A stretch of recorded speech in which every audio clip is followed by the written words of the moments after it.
Firstly, most of them, when they're asked, they like the euro. 80% of Germans say they approve of the euro. And I know there's an election coming up in Germany, but who are the main contestants? It's between Angela Merkel and the Christian Democrats, whatever they're called, and the Social Democrats, run by a guy recently, by Martin Schulz. And he's more pro-Europe than she is. The Alternative for Deutschland, their populist party, only polls about 10% of the vote. And then you've got the Dutch. 70% of the Dutch say they like the euro. Even in France, 67% of the French like the euro. The one you'd probably worry about is the Italians, which are down there at just over 50%. That's probably the one to worry about in Europe. But the bulk of Europe seems to be happily ensconced in the Eurozone. The other thing to note about Europe is that they're not like the US and the UK, and that when you look at a thing called the Gini coefficient, which is a measure of inequality, it's actually quite low in Europe. So these issues about inequality in France are nowhere near as intense as they are in the US and the UK. So my view is Europe will hang together. Obviously there are issues around Italy, so keep an eye on that one. But at the end of the day, I think Europe is probably a reasonably good investment, given that its share markets have lagged the US for some time. So, what about China? I think it looks okay. A lot of talk about China going into recession. That shows business conditions surveys in China. They were slowing, but look at that, they've actually gone up recently. So Chinese growth looks okay. I'll just zoom along here. Interest rates, so I talked about a world there where global growth looks okay, but we've still got very low inflation, still very high levels of competition. So interest rates have probably bottomed, including in Australia. I think when I was here in August last year, I was probably looking for another rate cut, but I've given up on that one. I think there's a bit of a problem for our Reserve Bank. On the one hand, they can't cut rates because of the very strong Sydney and Melbourne property markets, but on the other hand, they can't hike rates because price growth in property markets around the rest of Australia is quite subdued or negative in Perth, and you've also got an economy which is still a little bit shaky. It's not perfect. And retail sales the other day are actually quite weak. So at the end of the day, I think they're really stuck and will leave interest rates on hold for an extended period. Now the Fed will continue to hike rates. So if you're thinking about the Aussie dollar, sometime later this year, American interest rates will be above our interest rates. So the blue line there, which is the US, will have gone up above the level of interest rates in Australia.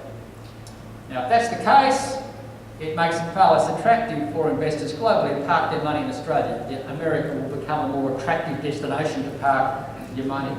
So that's why I think over the course of the year, the Aussie dollar might drift off a little bit. Not collapse, but come down.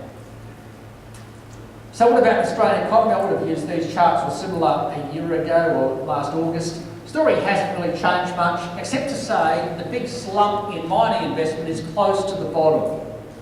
And that's very important because that's been knocking about 1 percentage point of economic growth in Australia, and it explains why Western Australia is doing it so tough. Because the mines have been built, and once the mine is up and running, it requires a workforce 1/6 that's required when you're building the mine or the gas project.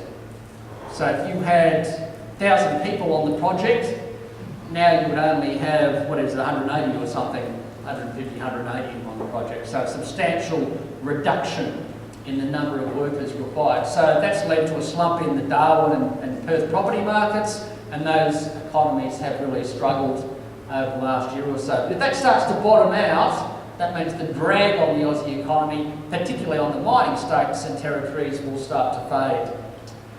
At the same time, housing, which was a big boost to growth, housing approvals rose. That's 2012, they cut interest rates. Look at what happened to housing approvals. They went to record highs, particularly driven by apartments.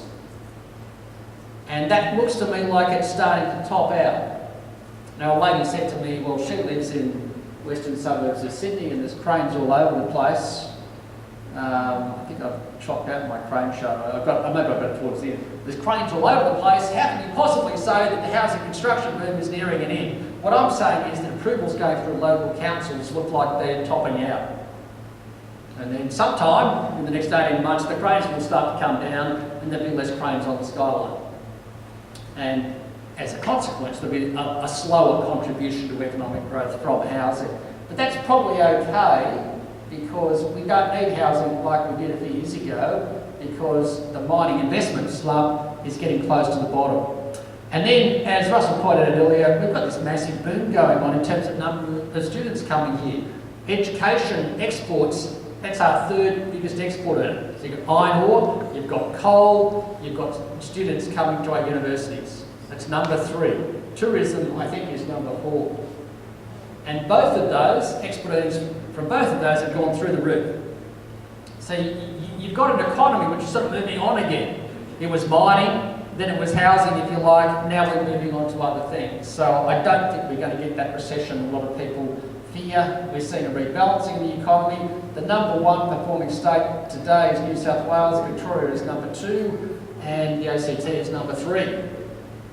When I updated this a month ago, it was the ACT was number 1, blah, blah, blah. But the point is that the southeast of Australia is actually doing pretty well, offsetting the weakness we're seeing in Western Australia.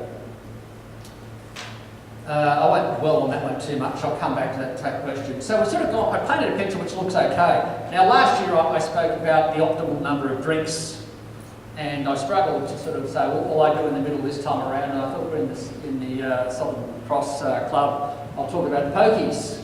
And I noticed this, I think Russell and I must read the same publications at times, but I noticed this in the Economist magazine recently, that Australians are the biggest losers. You just need to bear this in mind when you're sort of leaving today, that the average Australian loses US dollar $990 per person per year on gambling. And if you look, do a comparison there to the US, the figure in the US is down close to $400 per person per year. So in terms of gambling losses, we're at the very top. Gambling losses per person, we're at the very top. Why do we do that? I think it's the combination, if you think about it, it's the combination of a near miss. You know, you put your money in and it looks like you nearly won, and then there's the prospect of a high payout if you do win, so you keep going.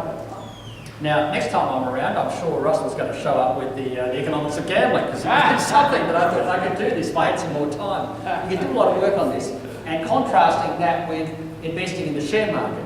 Now, a lot of people think, well, investing in the share market is the same thing. It's like gambling. The market goes up and down. I've got another chart. I haven't got it here today. If you look at the Oldham's Insights I used last week, I think it was in there. What it shows is that on a day-to-day basis, it's 50-50 as to whether the Aussie share market is up. So if you watch Alan Kohler tonight on the ABC at 7 o'clock, or he comes on later than that, 7:20, whatever he's doing, the finance report, it's going to be 50-50 as to whether the Aussie share market is in positive territory or negative territory.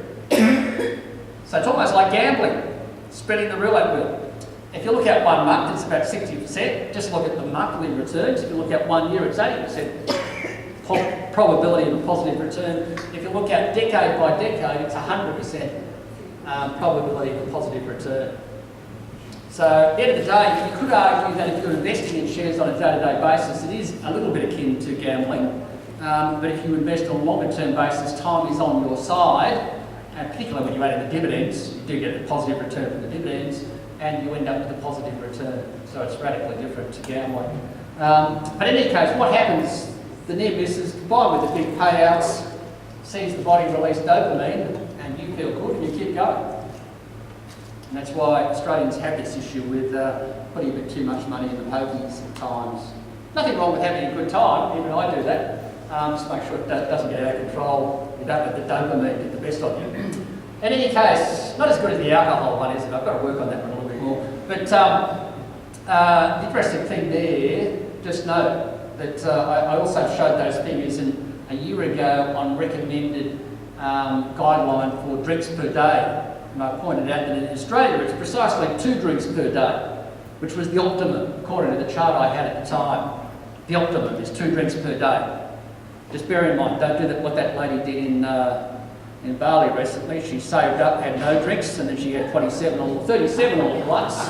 And of course, that was the end of her. You don't want to do that. You've got to spread it out, 2 a day, 2 every day. In America, the recommended guideline is 5.5, which in hindsight explains to me why Donald Trump won, because they were all drunk, having their 5.5 drinks per day. But on the gambling side, the Americans, as I mentioned before, don't have a big problem on that front. Much lower numbers. So what about share markets? I think they look okay. Look at these valuation charts. We've got a whole bunch of things, PEs, dividend yields, blah, blah, blah, blah, blah. And overall situation looks okay. Valuations are not at extremes, particularly when you allow for very low interest rates and bond yields in the current environment. And this is another very simple way of looking at it. If you put your money in bank term deposits at the moment, you'll get a yield of around 2.5%, depending on where you put it and for how long and all that sort of stuff. About 2.5%. If you put it in the share market, you get a yield. It's come down, but it's still around 5.5% once you allow for the franking credits. So you're getting a higher cash flow from the share market still than you are from bank deposits. Someone, when I got off the plane this morning, arrived in Canberra. It was one of those interesting ones. I was talking to my colleague Andy here, who drove here, and it reminded me of a presentation that Russell had done. I don't know, you actually present that one? I did, yeah. The economics of travelling around Australia. And my view on reading that presentation was it's far better to fly down here, and my colleague Andy drove. It took him 3.5 to 4 hours. I was on the plane, happily reading The Economist magazine, as it turns out, and a few other odds and ends. So effectively doing some work, got here totally refreshed, whereas he spent all his time concentrating driving at 120k down the freeway. So I don't know what that had to do with it. But anyway, when I got off the plane and fired up my gadget, there was a tweet in there where I made an observation on Philip Lowe, that's the Reserve Bank governor, last night on house prices. He said, you know, at the end of the day, the tax system and what have you, easy credit can fuel demand, but we have to get the supply side under control. We have to make sure there's a decent supply of homes, not just apartments, coming in Sydney, Melbourne property markets. And someone responded to me on Twitter, because I just retweeted Philip Lowe's comments, and said, well, the problem is that it's so attractive to invest in housing at the moment. And I kind of thought to myself, yeah, it has been doing well for the last 5 years. Sydney and Melbourne up 13, 14, 15% per annum. But as an investor, I kind of think, well, is that going to continue forever? Maybe not. And if I look at the yields you're getting, the rental yield on Sydney and Melbourne property at the moment, if you allow for costs, is probably around 1 to 2% at best. The rental yield, I just mean, is the rent you get on the building divided by the value of the building, about 1 to 2% at best in net terms. Whereas you can do about the same in bank deposits. Alternatively, the share market will give you 5.5%. So the point is that if property prices in Sydney and Melbourne do nothing for the next 5-10 years, as Perth property prices have done for the last 10 years, then all you will get is a net 1 to 2% per annum. Whereas if the share market does nothing for the next 10 years, at least you'll get 5.5%. That's sort of one way of looking at it in very simple terms. And that's coming from the dividends. Why is the share market going up? Yeah, there's a bit of a Trump effect, there's a bit of a global effect, global conditions look healthier, but the big effect is this. For the last 2 years, our profits have fallen. So the blue bars there show profit growth. This is the earnings of Australian companies going backwards. And that was because of that huge slump in resource profits. The BHPs and Rios, their profits collapsed. Now, this year, profit growth is probably going to be on the order of 20%. That's what's underpinning our market. BHP and Rio, a year ago, deeply underwater, slashing their dividends. Now suddenly they've got an iron ore price of $80, $90 a tonne, whatever it is. Coal price has gone up and probably will go up a bit more again after the floods in Queensland disrupt supply. And that's boosting their profits. But even profits in the industrials, that's the red part, the red bars there, they've been going up as well. So that's what's underpinning our market, it's really the profit growth. And oddly enough, that's been surprising even me. I think we've already gone past my target at the end of the year. So, for the ASX 200. What about government bonds? Trouble is the yields are very low, so very hard to get excited about government bonds when the bond yield is just 2.5%. Far easier to get excited about commercial property, where the yield is still around 5.5–6% compared to much lower number for residential property and for government bonds. And what about housing? So what I've shown there is two things. I've shown the auction clearance rates in Sydney and Melbourne. They remain surprisingly high. Even the last weekend, they're still very high. But there's a whole bunch of things mounting up now. You've got the banks raising interest rates, out of cycle, as the politicians sometimes say. You've got the regulators coming in and saying, stop lending as much to interest-only loans, to property investors basically, and tightening up on lending standards. Then you've got the possibility, I would say probability, that in the May budget, the government will actually wind back the capital gains tax discount. So for example, if you're on the top marginal tax rate, 49 cents in the dollar with the Medicare levy, if you buy a property and hold it for more than 12 months and then sell it, your capital gain is taxed at 50% of your marginal tax rate. That's basically the way it works. And to me, that's a great distortion. It's a huge distortion. It's not necessarily great, but it's a huge distortion in the tax system. I guess I'm a bit of a fan of Paul Keating. I like the way he sort of levelled playing fields back then. And the one I don't like now is that if I get some earnings and try and push it through as a capital gain, I can pay half the tax on that. And that seems a bit wacky to me. And I think there is a good chance, it's been discussed in Canberra, here, that might be cut back. And if those things happen, you've got higher interest rates, you've got the macro-prudential controls, which jargon for saying, the APRA is saying to the banks, cut back on lending to investors, otherwise we're going to get really annoyed with you and do things to you. And these tax changes, I think, at a time of silly prices and cranes all over the place. Hopefully I've got the crane picture.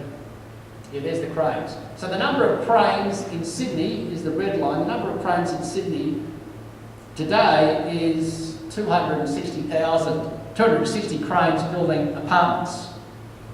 Back in 2014, there was only just over 50 cranes building apartments. So a massive amount of new apartments coming on. So each of those would probably be 10 apartments, and not all buildings, of course, require cranes, but that crane index has gone through the roof.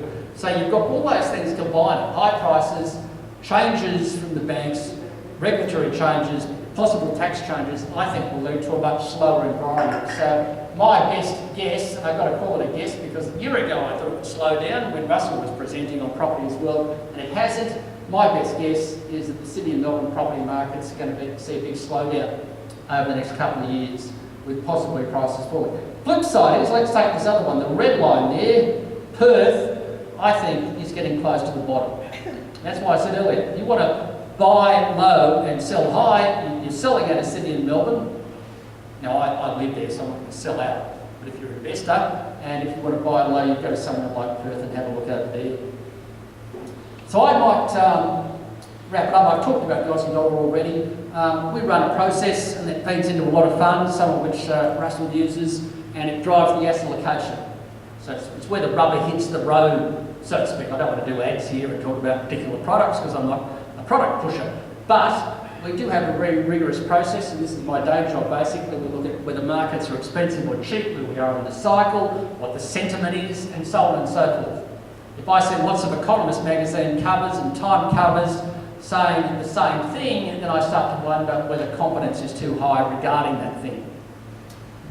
So anyway, at the moment you can see that the colours don't come out too well on this projector, but I'm getting more green bars still. This is the case a year ago. More green bars still on equities, a bit cautious on government bonds.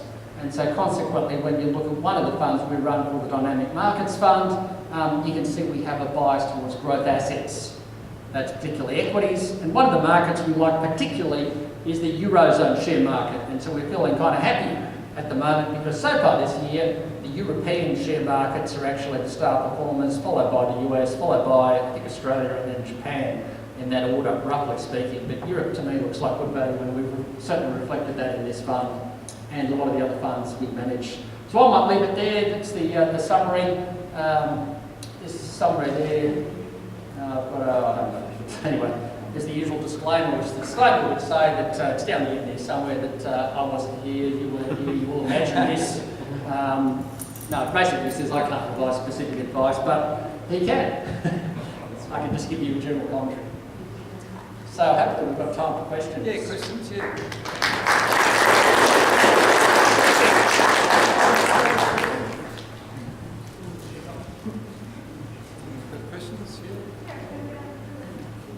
Back? Yes? Yeah, Russell, just go back to the American economy.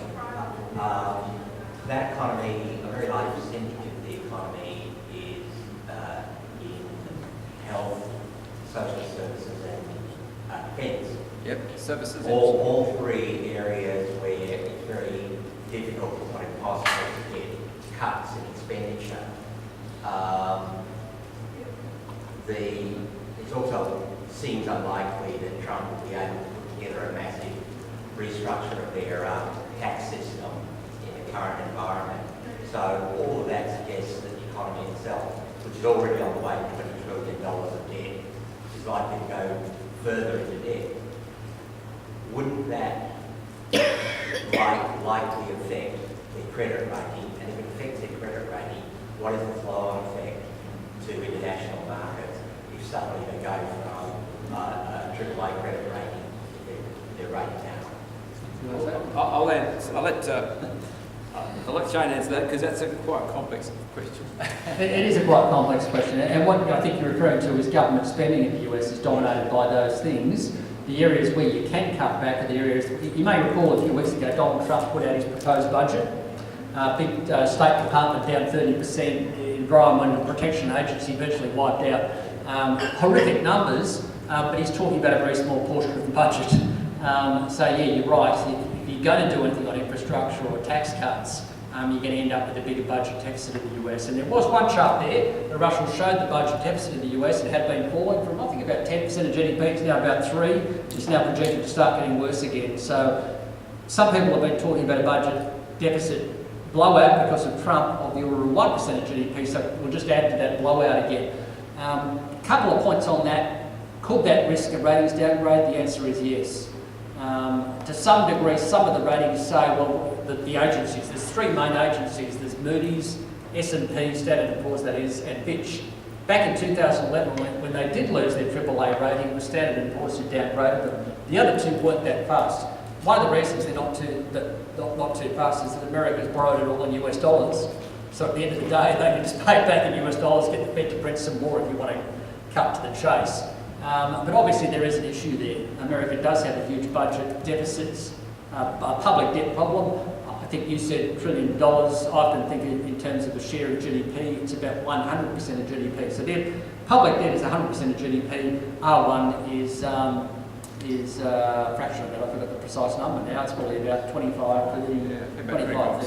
So ours is about a quarter of theirs as a share of our economy, or 1/3, depending on how you add up the numbers. So there is a bit of an issue there. I'm conscious through history that whenever you've had a Republican in the White House, the US budget deficit and debt blows out.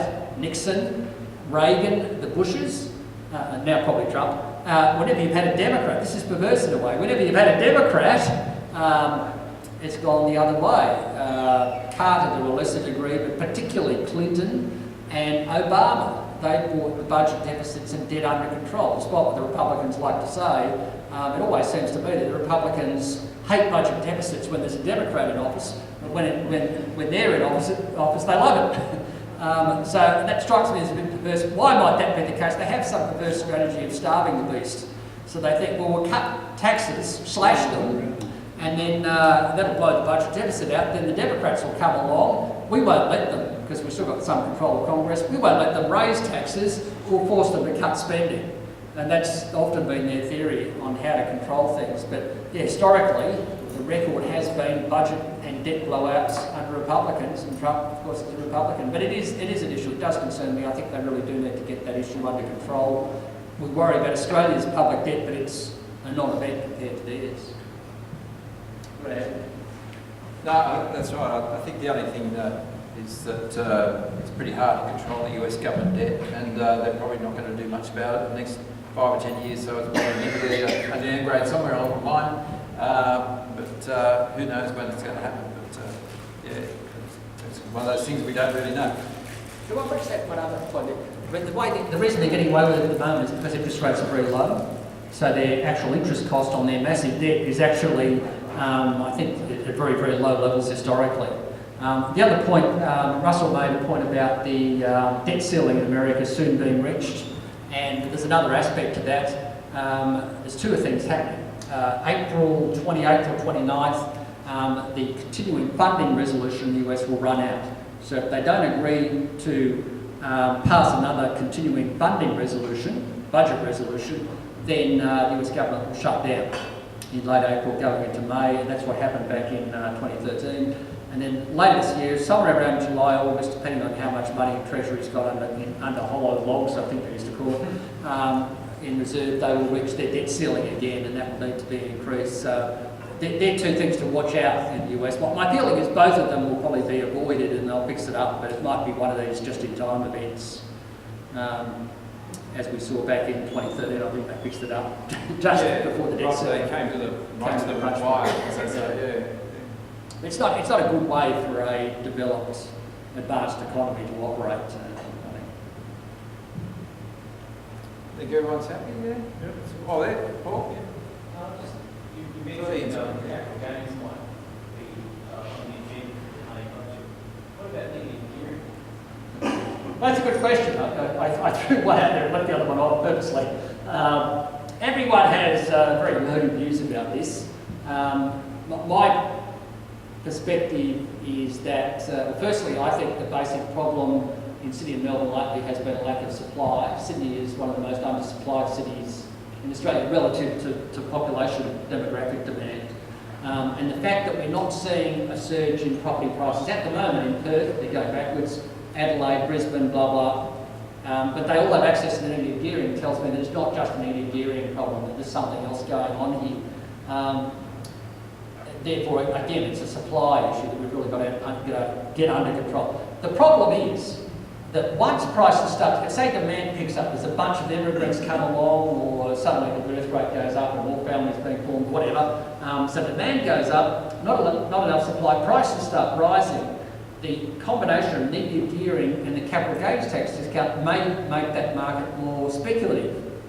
Because investors then jump on the bandwagon, which was caused by the fundamental of a lack of supply. They jump on the bandwagon and then prices go a lot further than would otherwise have been the case if the investors had stayed away.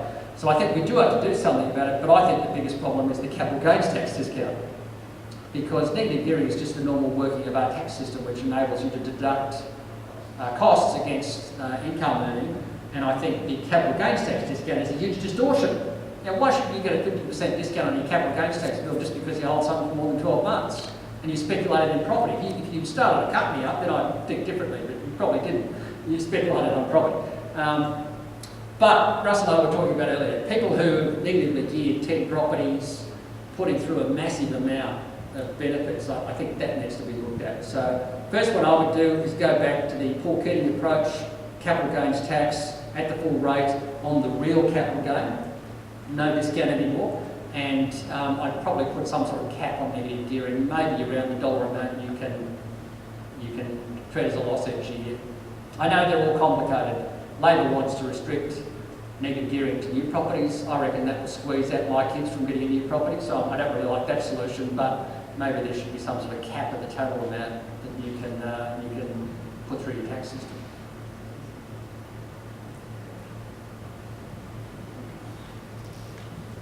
Good, so thank Shane for coming on and coming and looking after us again.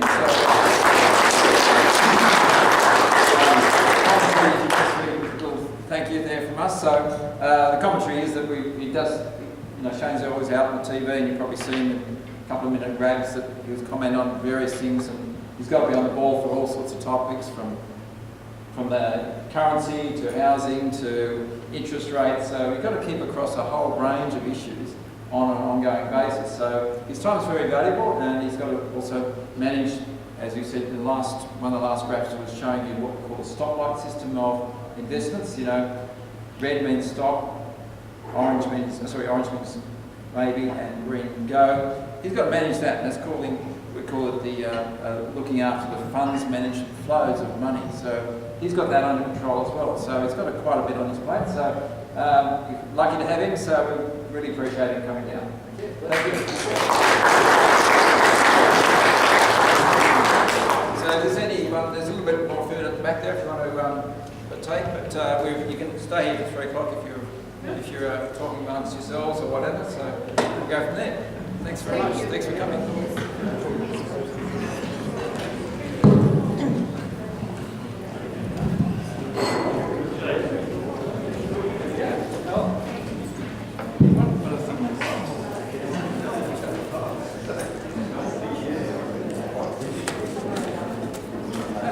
doing? Good, yeah. Looking well. Lovely, nice and dressed. Oh, good, okay. That makes sense. Yeah, we'll be. That'd be great. Yeah.